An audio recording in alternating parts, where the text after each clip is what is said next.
ulah aya suudon ka Gusti Allah.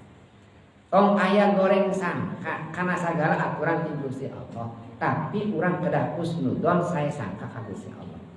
Kedah saya sangka kana aturan ti Gusti Allah, Allah masihan syariat ka urang teh eta teh kangge kamaslahatan urang. Gitu.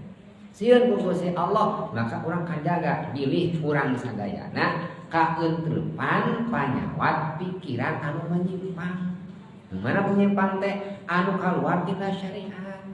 Main disakadik pikiran-pikiran Islam tapi nyimpang tina syariat. Maka didinya aturan-aturan agama teh kedah dijaga leres ku para alim ulama. Maka para alim ulama teh ngajaga aturan hirup urang sadayana teh leres-leres dijaga ku ulama teh.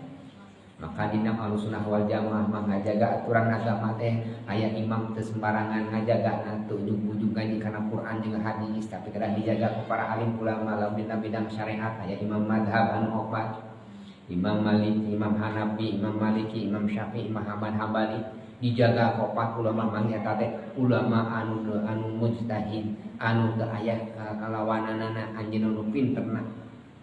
Anu dipasihan gelar mujtahid dalam ijtihad anu biasa ngagali hukum kana Al-Qur'an sareng al-hadis aya ulama mujtahid aya di bidang syariat Imam Maturidi, Imam Abu Hasyim Asy'ari Musa al-Maturidi eta di bidang aqidahna aya di bidang tasawufna nyata Imam Al-Ghazali jeung Al-Baghdadi dijaga eta teh supaya pikiran urang teh aman. Sadayana ge ti Kangjeng Rasul sadayana oge aturan teh Quran ge ti Kangjeng Rasul, tapi urang mun teh maka anak Quran jeung hadis, nah urang teh bakal tiasa ngagalina teh. Sanes ulah agali Quran jeung hadis mangga, agali Quran jeung hadis. Ngan lamun digali Quran man bisikeun kakenaan kana dawuhan Kangjeng Nabi, "Man fassal Quran bi ra'yihi falyatabawwa maq'adahu minan nar."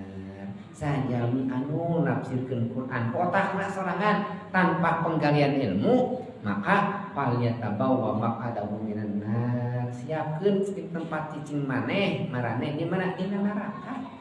Lamun urang bade ngagali Quran sebat naon atuh anu ngagalina tinggal tafsirna. Suur tafsirna ku